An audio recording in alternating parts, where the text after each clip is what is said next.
What exactly do you say takes a player to the next level? Talent can open the door for you, but hard work, discipline, dedication will keep the door open. So most of them develop passion for football because of the money. Money is not everything. But is it not a factor, like a determining factor for it? Even if Mr. A sent his son to abroad, there are still chances that he can't play there. Because why? If he's not having the right mentality or the right attitude or discipline, they might send him back. Some players, they just feel, oh, I have the talent already, so why do I need to train? But you seem to be living out money in all these things. Welcome to this week's episode of Fact or Facts, and I remain your host, Omotola. Today we'll be talking about why talent alone is not enough to succeed in football. Joining us today is an experienced football coach that has been coaching young players for years on the football field. He will be sharing his insights on how he has been able to coach other football players on the field. But before we get started, don't forget to like, subscribe, and comment on our channel. And don't also forget to follow us on Instagram as Fact or Facts. Thank you so much for joining us, Coach. Please introduce yourself to the audience. Okay, thank you so much for this great opportunity to be here. You're welcome, sir. My name is Ayeni John Ademola, a football coach. You're welcome. And I'm from Edo State. Okay. Yeah, I think for now, that's... For now? Yeah. Is there another place you're coming from later in future? If there are other introduction I need to make. Okay, well, thank you so much for coming. You're welcome. Let's start with you telling us a little bit about your experience so far in football and your journey in football. Okay, so far it all started from Edo State. While I was still very young, I had this dream of becoming a professional footballer. So I played football all through my time while I was in Edo State. So in 2007, I came to Lagos, where I was believing that I will continue with that same dream. Yeah. But you know how life is. Sometimes you plan and sometimes some other thing comes up. Yeah. So I eventually moved into trade, where I started learning printing. I did that for years.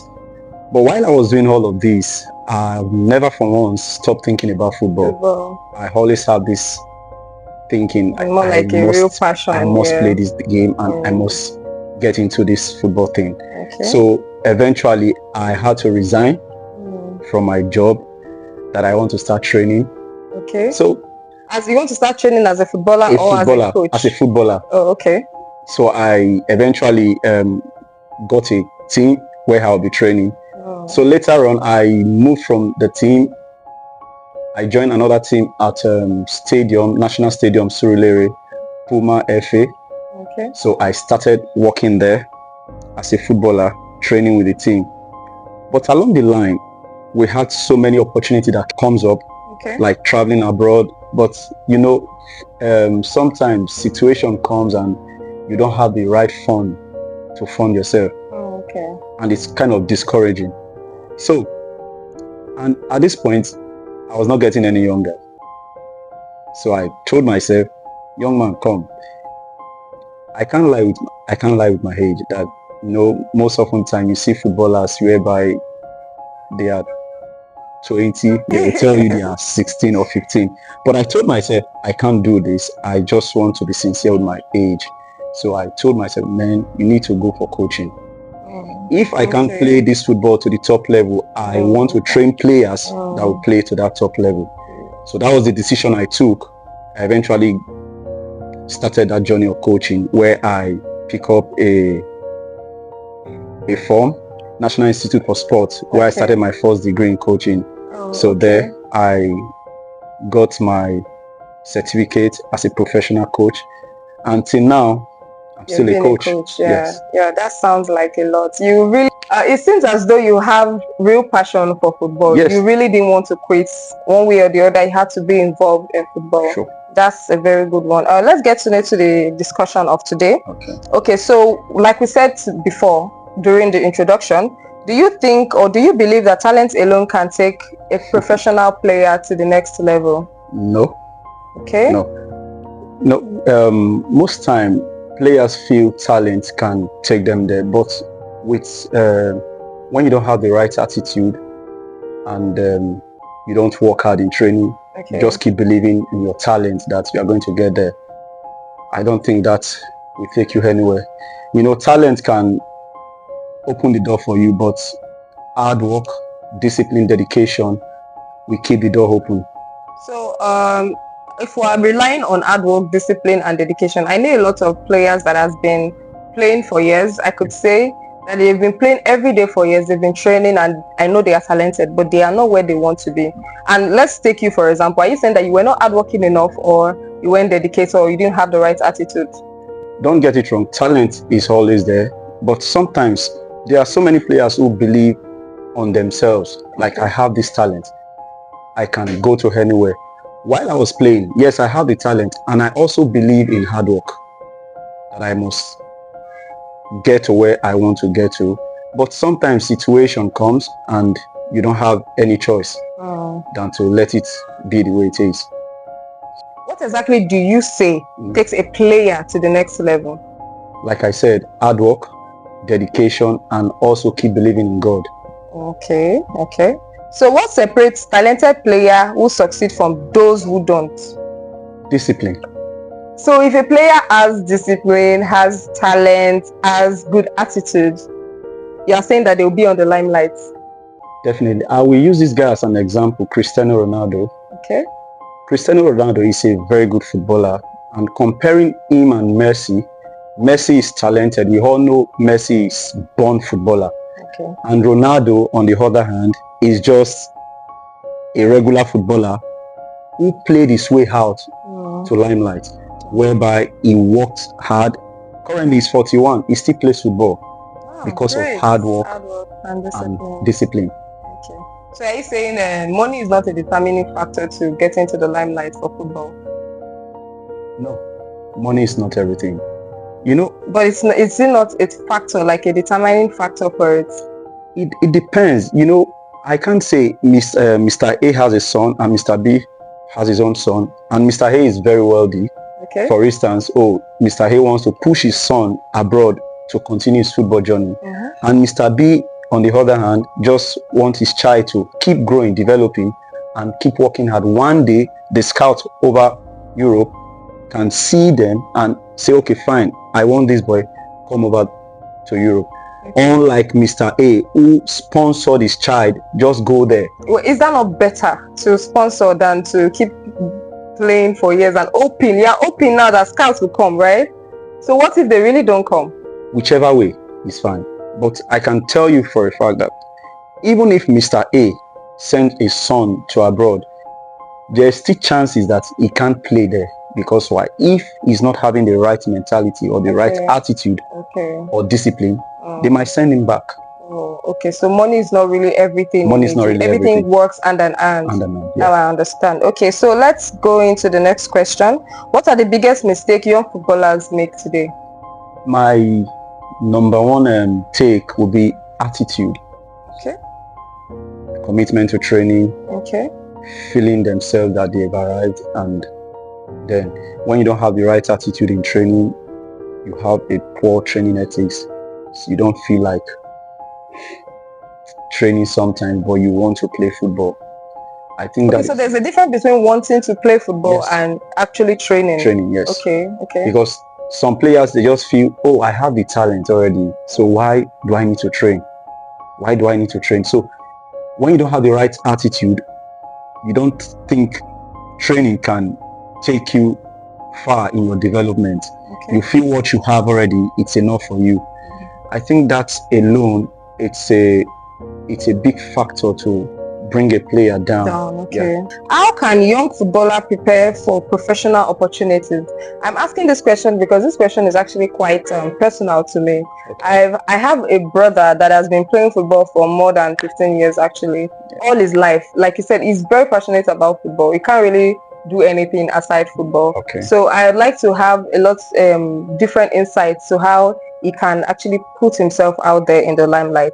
That's why I'm asking, how can young footballer better prepare for professional opportunities? Okay, the first thing I would tell any young player out there is to put God first with whatever you are doing, and also train very well. Okay. Keep preparing yourself.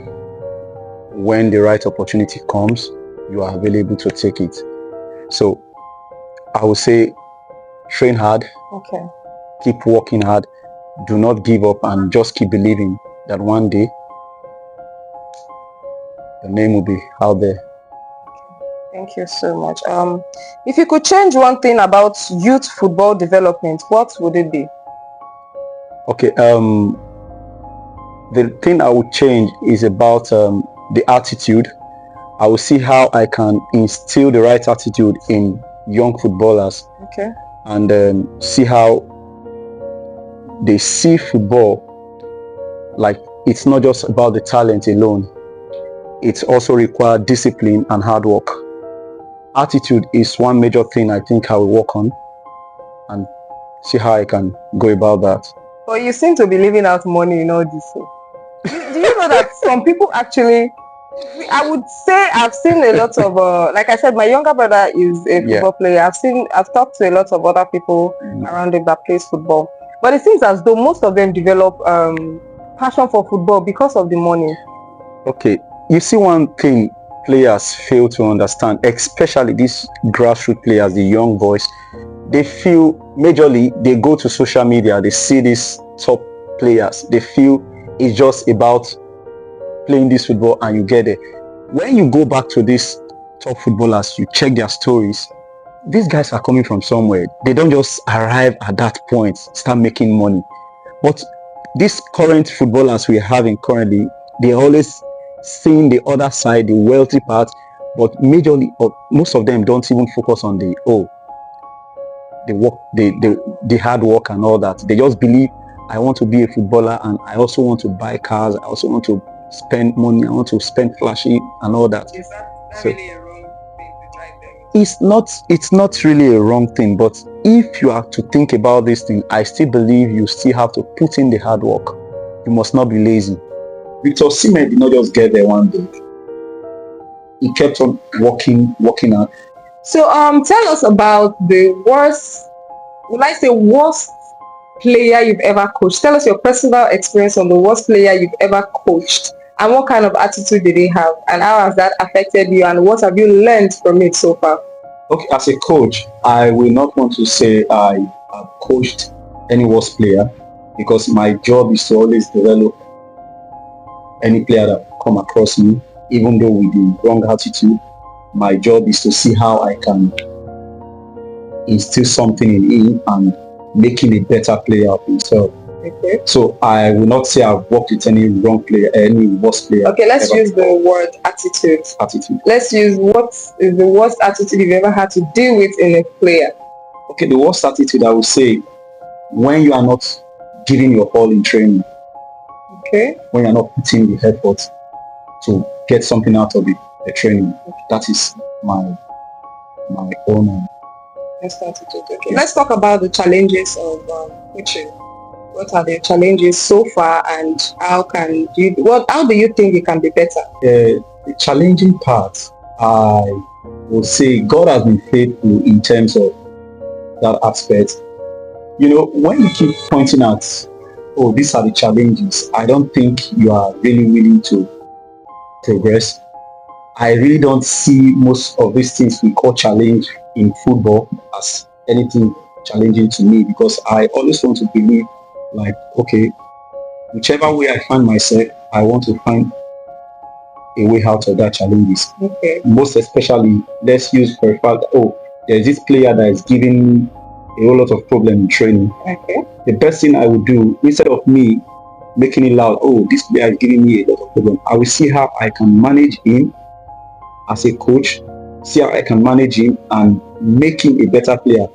He still return back to the attitude. I will see how I can manage him and make him a better player.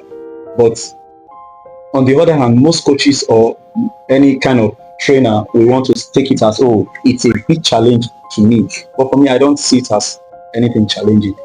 Yes, we might talk about the work ethics. Yes, it's difficult. I wouldn't lie to you. It's a whole lot. The stress, mental stress. Sometimes while the players are sleeping, you are at home planning the next training program to see how you can make one player a better player, this player a better player. So it's a whole lot. That's one big challenge, I would say, for me.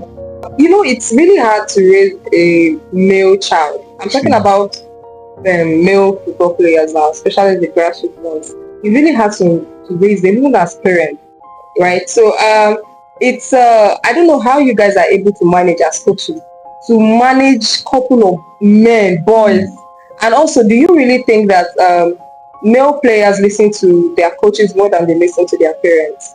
Okay, it's in two ways.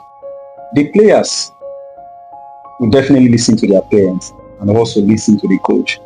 Now, sometimes, when you have something at stake, you want to get something out of something, you will not want to disrespect whoever that is in charge of that thing. You want to do everything right to please the person, to see that you get that thing out. Like for me as a coach, I can tell you for a fact that not all the players will respect me.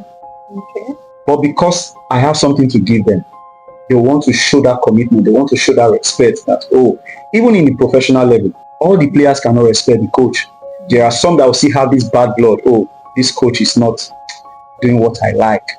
But because the coach has something to give to the player has no choice than to respect. It's not really listening, it's because I want to receive something because I've always wondered how coaches are able to manage men put together. Group of boys, but they are some of them at that age, they are very stubborn. Even the parents sometimes can't handle them. So I always wonder how coaches are able to do things like that. Sincerely, like I said, it's not really fair.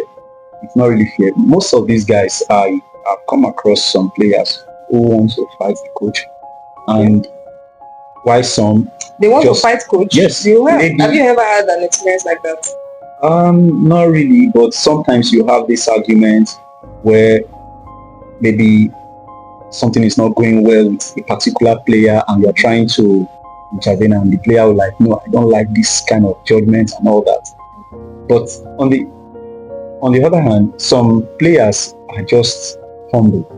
We have some of them like that, just humble, naturally, humble. So they respect coach with everything. Why some, they are just stubborn.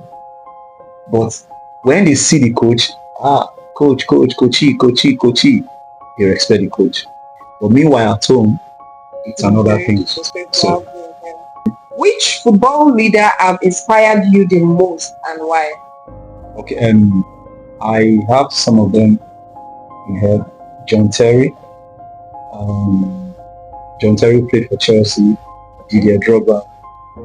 And Charlie Puyol, who played for Barcelona. I've seen these guys as a leader who has this commanding pride, where when they speak, other players want to follow. Right on the pitch, have the leadership in them. Obviously. They want to follow them, and not just talking it alone, they are doing the workings and all that. So the players are they submit everything to these guys. This is my captain, this is my leader and all that. So Terry, he has the right commanding attitude. Why I would say Didier Drogba has similar thing with John Terry. Didier Drogba, on the other hand, is someone that wants to work with everything, his life. That is why, as an African player, he made it so clear in Europe. He made his name so clear in Europe with his hard work and dedication to the game. And most footballers these days, like the likes of Victor Osimhen, they want to be like Didier Drogba.